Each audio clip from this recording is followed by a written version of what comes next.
Hello, Ricky. Alamin mong lahat ng medical records and history ni Baby Lucas Suarez sa Makati Medical Center.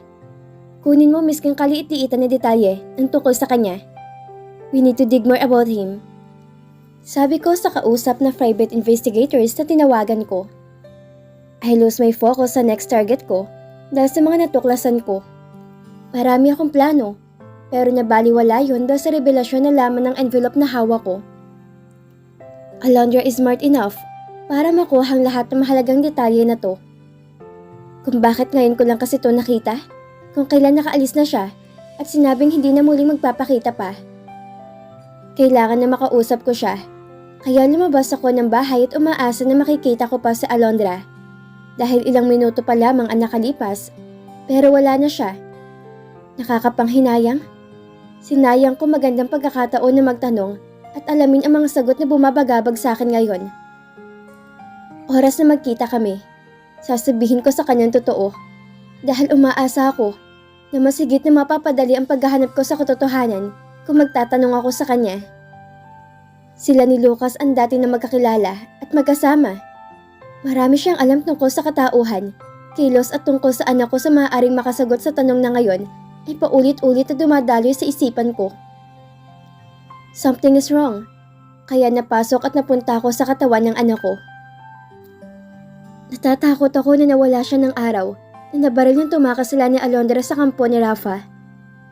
Malaking katanungan sa akin ngayon kung bakit malinaw na naaalala ko ang lahat ng pangyayari ng araw na yon. Maging kung paano kami na-rescue ng kapatid ni Alondra na sa Aldrich. Kailangan ko ng kasagutan dahil konti na lang ay mababaliw na ako ng tuluyan. Si Alondra lang ang makakasagot sa tanong ko na to dahil bukod sa kilala niya si Lucas noon, ay siya din ang doktor na personal nang gumagamot sa amin noon. Muli ay bumalik ako sa loob ng apartment, nagbihis ako at binalikan ng ospital kung saan ko muling nakita si Alondra nang isugod ako doon ng kung sino sa mga tauhan ng kumpanya. Pwede ba na makausap ko si Dr. Alondra Flores? Tanong ko sa nurse na nasa information station. Kunot ang noon nito pero mabilis na nagtipa sa keyboard sa harap. Wala pong doktor na Alondra Flores ang pangalan na naka-assign o naka-duty dito. Inisip ko ang araw at petsa na dinala ko dito at sinabi na siya naging doktor ko. I'm sorry po sir, pero sa tingin ko isang part-timer at volunteer doctor pong na-assign sa inyo ng araw na yon. Si Dr. San Francisco po makakasagot sa inyo since wala po siyang record dito sa database ng ospital. Mahabang paliwanag ng nurse na kausap ko. Mukhang mas mahihirapan pa akong hanapin sa Alondra kaysa maghalongkat ng mga baho ng mga kalaban ko. She's a mystery. Na maging ako'y nagulat na lang kung bakit bigla na lang nagtatagpo mga landas sa aming dalawa kahit saan. Posible nga ba na nakasunod nga talaga siya at nakabantay sa bawat ginagawa ko? Anong dahilan ni Alondra para gawin yun? Gayong malinaw naman sa kanya na lumayo na ako at ayaw na magkaroon ng kaugnayan pa sa pagitan naming dalawa. Ang dapat na seryoso ng panggugulo ko kay Congressman Mariano Romualdez ay pansamantalang natigil. Dahil sa paghahanap ko kay Alondra, pero wala makapagsabi kung nasaan siya. Bumalik ako sa building ko saan naroon ang penthouse niya na pansamantalang tinutuluyan ko noon at tanging natatandaan ko tungkol kay Alondra pero hindi umano to umuwi dito, matagal na. Kung pagbabasihan ko ang huling beses nakita siyang umuwi dito, ay halos kaparehong panahon yun noong araw na umalis ako at lumayo sa kanya. Nagsisisi tuloy ako kung bakit naging arugante ako noong huling araw na nakita ko sa Alondra. Isang linggo nang nakaraan. Kung una pa lang sana, ay nalaman ko ng tungkol sa anak ko na si Lucas ay ang mismong may-ari ng katawang to. Ay hindi ko siya dapat hinayaang umalis at iwan ako sa apartment. Alam ko na kasalanan ko kung bakit ganun na nangyari. Pero masisisi ba nila ako? Kung piliin ko ang kapakanan at kaligtasan ni Alondra? Ayoko na madamay at madawad siya sa problema ko. Oras na malaman ng mga kalaban ko na may kaugnayan kaming dalawa. Siya lamang ang nag-iisang taong meron ako at hindi ko gugustuhin na mapahamak siya. Kaya kahit mahirap, ay lumayo ako para masiguro lamang na sa huli ay hindi siya masasaktan ng dahil sa akin. Aminin ko man o hindi, ay may bahagi na ng puso kong para kay Alondra. Ginagawa ko ang lahat para sa seguridad niya dahil kilala ko kung gaano kademonyo at uri ng mga hayop ang mga taong sinisingil ko at may kasalanan sa akin. Minsan na siyang napahamak na makidnap kasama ko na kidnapin kami ng mga tauhan ni Rafa. Ayoko na paulit-ulit siya manganib dahil sa may kaugnayan siya sa akin. Pero para kami pinaglalaroan ng tadhana dahil ang pinakautak pala ng pagpatay sa akin na si Carlos Hidalgo ay ang ama mismo ng taong nanggamit at sumira ng pangalan ni Alondra. May balita na ba tungkol kay Alondra? Tanong ko kay Ricky, ang private investigator na nakuusap at tinawagan ko. Gustong-gusto ko kasi na makausap sa Alondra dahil siya makapagsasabi sa akin ng naging buhay ni Lucas. Siya ang nakakakilala sa anak ko bago ko nagising sa katauhan niya at tuloy ang inangkin ng katawan nito. I am so desperate to find her. Pero hindi naging madali ang paghahanap sa kanya, lalo na't walang malinaw na direksyon ang imbestigasyon namin.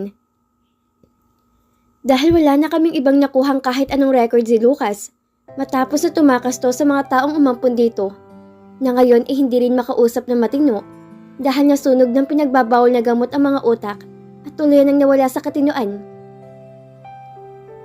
Wala sir, pero may nakuha na po akong detalye tungkol kay Baby Lucas Suarez na pinapahanap nyo ang lahat ng hospital records. Kumabog niya malakas ang dibdib ko.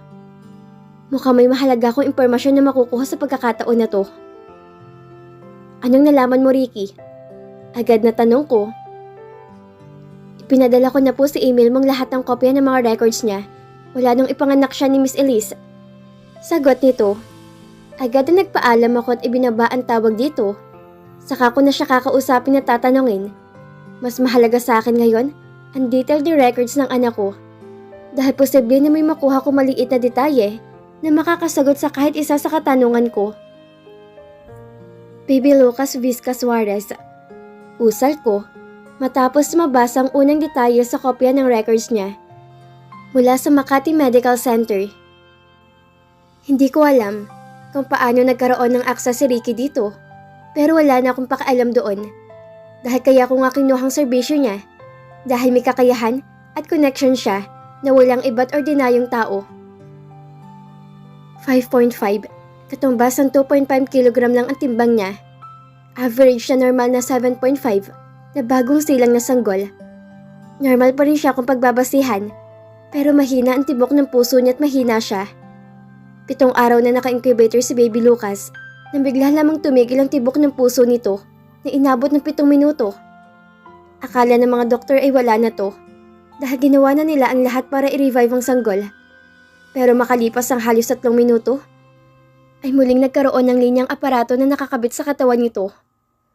Tumulong hindi ko namamalayang luha sa mga mata ko. Bata pa lamang to, ay masyado na maraming pinagdaanan. Dahil matapos ma-revive, ay tinakas ni Elise si Lucas sa hospital. Isipin ko pa lang na kung paano naghirap ang mag-ina ko para mabuhay, ay naninikip na ang dibdib ko. Kapapanganak pa lang ni Elise at mahina pa, pero nagawa niyang itakas ang anak namin dahil alam niyang nanganib silang dalawa sa kami ng mga kalaban ko. Pero wala sa amin ang swerte ng mga panahon na yon dahil nahuli si Elise sa palengke habang papatakas ang mga tauhan ni Santiago Alegre na si Master na pumatay rin pala sa ina ng anak ko. Daig ko pang tinurog ang puso ko sa kaalaman kung paano sila lumaban para mabuhay. Matalino si Elise at nagawa niyang ipamigay si Lucas sa punta sa ampunan. Pero ang ipinagtataka ko ay bakit napunta ako sa katawan niya na ngayon ginagamit ko bilang Lucas. Pero ang hindi nila alam ay ako si James Miguel Suarez, ang kontrobersyal na pinag-uusapan ng pagkakawala at muling gumalantang sa media matapos na ilabas kong katotohanan sa likod ng pagkakawala at pagkamatay ko noon. Muli ay tinawagan ko si Ricky para sa panibagong misyon. Si Alondra ang target ko na ipahanap sa kanya dahil wala akong ibang natatandaan kung saan ko siya posibleng makita. Hello sir, nabasa mo na po bang report na pinadala ko sa email address mo? Tanong nito. Yes, pero hindi tungkol doon ang dahilan kaya tumawag ako sa iyo. Gusto kong alamin mong whereabouts si Alondra Flores, Anak ni Iverson Flores. Wala akong kahit anong larawan niya dito sa akin. Pero tingnan ko kung may makuha kong picture niya online o sa social media. Sabi ko, "No problem sir, consider it done." Puno ng kumpiyansa na sabi nito. "Alright Ricky, may tiwala ko sa'yo. Do your best and I need the result as soon as possible." Sabi ko, "Yes sir, makakaasa ka." Matapos sabihin dito mahalagang detalye tungkol kay Alondra, ay hinarap ko ang laptop na nasa silid ko. Maraming article na akong na-browse at pinasa, pero parang walang malinaw na mukha ni Alondra akong nakita. Kung hindi nakatagilid, ay pahapyaw ang kuha, ay natatakpan naman ito kung sino at hindi buo ang makita. Mas mahirap pa palang hanapin sa Alondra kumpara sa maghukay ng ebidensya at baho ng kalaban ko. Naiiling na bulong ko. Sinubukan ko na maghanap ng larawan kasama si Iverson Flores. Pero wala rin akong napala. Nakapribado naman pala ang buhay ng babaeng yon para mawalan ako ng access sa kanya. Kahit picture man lang yung nakapusa na sa social media, wala rin akong nakuha na account niya sa mga social media platforms, kaya lalo lamang akong nahirapan na hanapin to. "Nasaan ka na ba, Alondra?" Tanong ko. Natangay ako nang nakarinig habang nakatitig sa screen ng laptop sa harap ko. Siya lamang kasi ang nakapagbibigay ng impormasyon tungkol kay Lucas noon at sa nakaraan niya. May pinagsamahan sila, bagay na hindi ko maalala dahil marahil si Lucas ang kasama niya noong mga panahong iyon. Hanggang ngayon ay hindi ko lubos maunawaan kung bakit napunta ako sa katawan niya. O baka dati pa ako nabuhay sa katauhan ng anak ko. Base na rin sa impormasyon na nabasa ko sa record nito sa ospital. Parang gusto ko tuloy isipin na nabuhay ako muli sa katauhan ng anak ko matapos niyang ipanganak at mag-agaw buhay. Hindi posible ang regeneration dahil heto nga at nabuhay ako muli. Pero gusto ko makasiguro kung tama nga bang hinala ko dahil dito nakasalalay ang lahat. "Sir, mukhang lumabas po ng bansa si Miss Alondra Flores. May na-trace po akong flight details ng private airlines ng pamilya papuntang Chicago, pero walang nakalagay kung sinong sakay dahil VIP information na nakuha ko sa manifesto." Sabi ni Ricky nang muli ay tumawag to makalipas ang 3 oras matapos utusan ko tong hanapin sa Alondra. Wala ba siya sa bahay nila o maging sa kahit alin na properties ng mga Flores dito sa Pilipinas? Tanong ko. Sa ngayon, wala pa akong nakuha na detalye ng movement niya. Pero may mga tauhan ako nakasunod sa kapatid at tatay niya. Masyadong mailap ang pamilya at hindi kami basta makalapit sa ngayon. Pero gagawan ko po ng paraan. Isang ideyang pumasok sa isipan ko. Kilala ko ni Iverson bilang Lucas. Noong mga panahon na magkaharap kami sa lugar na hindi ako matandaan. Kung saan, dahil ang tanging naalala ko lamang, ay sinuntok ako nito sa sikmura at namilipit sa sakit na nilayuan matapos makita na parating ang anak. "Ibigay mo sa akin ang address kung saan ko pwedeng puntahan at makita si Iverson Flores, ang ama ni Alondra." Matatag na sagot ko. "Yes sir, kahit kailan ay hindi ako matatakot na harapin siya. Higit kanino man, ay mas kilala ko siya kumpara sa mga taong nakakasalamuha ko maliban kay Alondra." Matapos makuha ang detalye, ay agad nagbihis ako at sumakay sa Grab na nakuha ko sa apps na magbubook ako. Wala ko nararamdaman na takot sa paghahanap naming muli ni Iverson. Kahit pa siya ang main suspect ko sa nangyari sa akin. Alam ko na wala siyang idea kahit konti sa kung sino maging Lucas na nakaharap niya. Ang pinagtataka ko lang ay bakit sinaktan ni Iverson ang anak ko sa isang alaala na pumasok sa memorya ko. Tila ba isa tong bahagi ng buhay ko na nakalimutan ko ay ngayon ay muling bumabalik pa unti-unti. Sa labas ng mansyon ng mga Flores ako humantong habang hinihintay kung papasukin ba ako ng taong tinawagan ng gwardya na nagtanong ko sino ako at ano yung pakay ko. Saglit pa ay bumukas ang malaking gate ng mansyon at pinapasok ako. Sa sala ko dinala ng gwardya na naghatid sa akin. Nakangiti at masayang mukha ng isang magandang babae ang humarap sa akin at sinabing maupo ako. "Kamusta ka na, Lucas? I'm glad to see you back here." Bati sa akin ng magandang babaeng kaharap ko. Maamo ang mukha niya at pilit na inaalala ko kung saan ko siya nakita. Dahil pamilyar ang mukha niya sa akin, maging sa paraan kung paano siya ngumiti habang nagniningning ang mga mata. Pasensya na po kayo kung naabala ko po kayo, ma'am. Gusto ko lang po sanang malaman kung nasaan po sa Alondra. Direct to the point na tanong ko. Saglit na natigilan to at tila nag-isip na malalim. Saka tiningnan ako sa mukha na pakiramdam ko ay sinusuri ang buong pagkatao. Bakit hinahanap mo ditong anak ko? Hindi ba't lagi naman kayo magkasama? Nag-away ba kayong dalawa? Sunod-sunod na tanong nito. Tipid na ngumiti ako saka sumagot dito. Hindi po kami nag-away, pero humiwalay po ako sa kanya ng tirahan. Dati po sa penthouse niya ako pansamantalang nakatira. Pero after ko po na gumaling, ay lumipat po ako sa isang maliit na apartment, kaya hindi po kami magkasama. Paliwanag ko. Ngumiti na maluwag ang mami na Alondra, na tila ba puno ng amusement sa narinig na sinabi ko. Finally! May isang tao na tumanggi sa anak ko at naglakas ang loob na suwayin siya. Masayang sabi nito. Nasa bahay niya sa Alondra, nasa hideout niya. Ipapahatid kita sa kapatid niyang sa Aldrich. Sabi pa nito. Naku, nakakahiya naman po. Pwedeng ako na lang po pumunta mag-isa. Kunin ko na lang po yung address ng bahay niya kung okay lang po. Nahihiya na sagot ko. Masyadong mabait ang ina ni Alondra.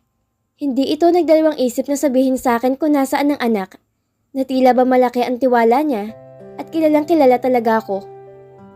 Hindi ako nagkamali nang piliin ko na ako mismo pumunta sa teritoryo ni Iverson Flores. Dahil pabor sa akin na kilala na nila si Lucas, dati pa, at naging mabilis at madali ang pagpasok ko sa bakuran ng bahay nito.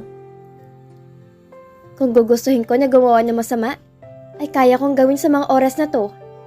Pero hindi ako pumunta dito para balikan sa Iverson.